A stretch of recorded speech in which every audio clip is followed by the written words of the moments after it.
everybody. Pat yourself on the back because we just made it through our first A and B days. Yay. Those were long days, but it was really nice meeting all of you and how today is going to work and how every Wednesday is going to work. This is technically an async day. So you should be going to every class, probably not going to any Zooms, but just checking in and seeing if there's work. And today you have a little bit of work. It's going to seem like a lot at first, but it's really not, okay? So what you're going to need to do today is after you watch this video is you're going to go to step 2, and I'm going to talk about what that is. And then you're just going to turn it in. Pretty simple. Please make sure that already yesterday's work where you had to read the article and complete the Google slide reflection, please make sure that you already turned that in or did that. If you didn't, I would go back and do that first, okay? All right, so yesterday we learned about the actual characteristics of living things, right? We learned that, and actually, you know what? I'm going to click on step 2. So what you're going to do is click on step 2, and then you'll notice there's a Google Slides and there's a Google Doc. So I'm going to go to the Google Doc first. And again, it's going to look long, but you're not doing the whole thing, okay? So here we go. Let's look at the directions. It says for 5 of the pictures on the chart, yes, you pick only 5 to do. So what we mean is 5 pictures, 5 sections, okay? So like 1, 2, 3, a section across, okay? Or like that many pictures. So 5 pictures total. Look at all these pictures. You can choose. You don't have to go in order. You pick the ones that you think are interesting or that you think you know. So 5 pictures, okay? Let's keep reading. Decide whether they are living or non-living. So you're going to type that down. And then you're going to list at least 2 or 3 specific pieces of evidence or examples that you think proves that it fits one of the characteristics of being alive or why it's not alive.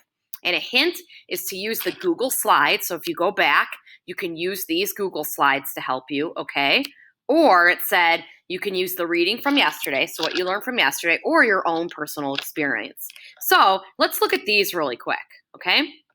Yesterday we read an article, and the article was about these characteristics, right? Living things all grow somehow, right? They go through a life cycle. They reproduce.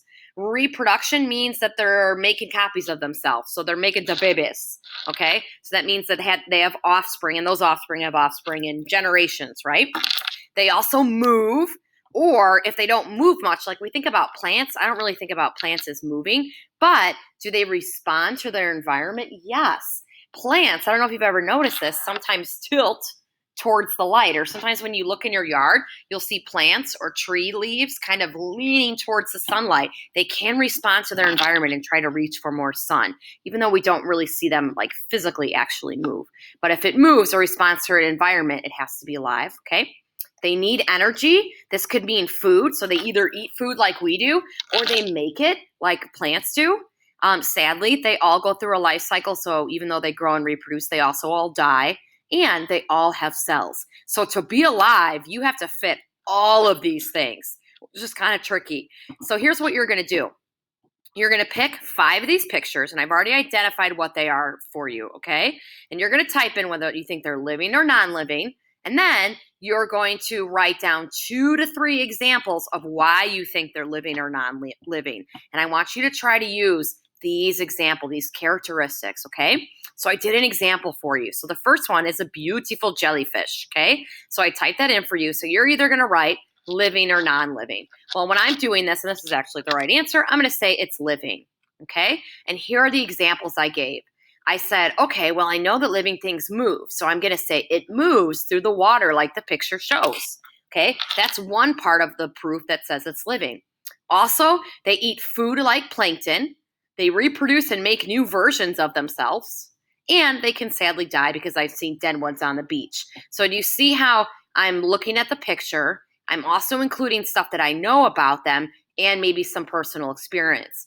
Now, you also see that I put down they eat food like plankton. You probably don't even know what that is. It's tiny little things in the ocean. Here's where I found that out. Remember how I said you could use that other document? So if you go over here and you click alive or not, there's actually a slide for every picture. So if I go forward, and you don't have to do anything on this, but take a look at it. So if I go forward, and it's the same order as your chart, if I go forward to where the jellyfish is, I can read some facts about it. So look at this. They have no brain, heart, lungs, or eyes. They are asexual, which means each one is both male and female. They're about 95% water. And oh, here we go. They eat plankton, which are very tiny drifting sea creatures. So there's one of the pieces of evidence. I know that it's alive if it eats stuff. So that's why when I went back here, I said eat food like plankton. Okay? So what you're going to need to do is pick any of the 5 pictures. You pick. If you want icicle or not have icicle, up to you. You're going to pick 5 pictures. You're going to say and type in whether they are living or non-living.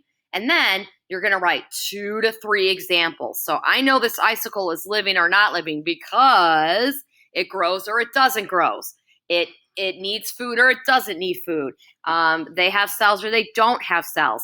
And again, remember, I'm having trouble here. Let's say wait. Remember that you can absolutely go to these pages and see what's happening there to get some more information, okay, on any of these things. So just try your best. I just want you thinking about, again, alive, not alive, and those characteristics, okay? Please email me if you have any questions, but when you're all done, you're going to go to assignment 2 and turn it in. And you should have 5 sections completed on your living or non-living doc, okay? Have a great Wednesday, and we'll see Group A on Thursday. Bye, guys.